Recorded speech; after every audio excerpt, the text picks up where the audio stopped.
gotten used to seeing Bono or Angelina Jolie globe-trotting on humanitarian trips, but 50 Cent? Turns out the lewd and crude rapper has been doing a lot of good in support of the World Food Program. So they invited him to a refugee camp in Somalia, arguably the most lawless country in the world, with terrorists, pirates, and now a terrible drought and famine. But can being a do-gooder cramp his bad boy style? Here's ABC's Dan Harris. Go shorty, it's your birthday. 50 Cent, a.k.a. Curtis Jackson, is best known for rapping about bedding women, drinking champagne, and getting shot 9 times as dramatized in the movie Get Rich or Die Tryin', which charts his rise from crack dealer to #2 on the Forbes list of richest black entertainers. So what is this man doing at this security briefing? This is a very tense situation. About to head into a place even more dangerous than where he came from, Somalia, on a humanitarian mission. Kidnapping has been the threat #1. After our security briefing, 50 claimed not to be nervous at all. According to the briefing, it's pretty dangerous, but we don't get briefings in the environment that I come from, and it can be pretty dangerous there also. We were flying in with the United Nations World Food Program. All right, let's do this. To which 50 Cent has recently become a large and very unlikely donor. He just launched a new line of energy drinks called Street King. Oh, God. 10 cents of every bottle sold will go toward feeding children all over the world. I want to feed 1 billion hungry people. Let's do this. He's already provided more than 3.5 million meals, but this would be the first time he would actually go to a refugee camp where that desperately needed money is being used to save people. And as we flew in, it became clear that this was a bad boy rapper with an identity crisis. I want to make more, not just as an artist, but as a person, to my legacy, like what's left behind. I don't want to be a guy that's just remembered for writing a few cool songs. You've got a lot of money, so it seems to me you're thinking to yourself, how do I make my life meaningful? Right, exactly that. We landed and were quickly loaded into a convoy led by a truck filled with armed men.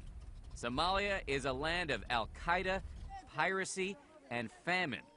All you need is 30 seconds on the ground here to see how inhospitable this terrain is to any sort of life.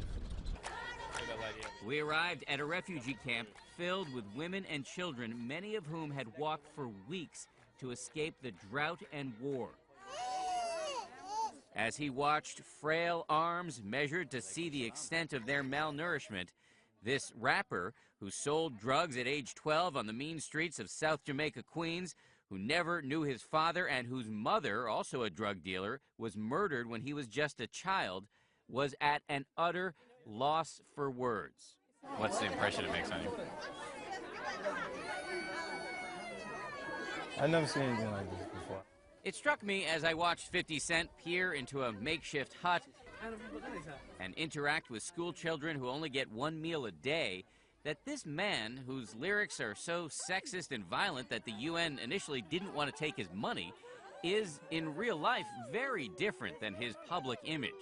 This house is crazy. I had interviewed 50 once before, so I knew that he never drank or smoked, that he meditated with Deepak Chopra, owned a 4-pound dog named Oprah that he liked to dress up, and that he rattled around all by himself in a mansion in Connecticut.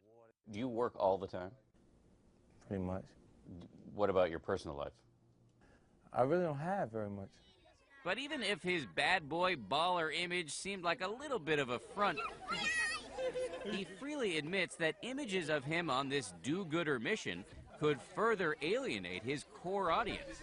You know, so many of your song lyrics are about being strong, being tough, that it's a cold world.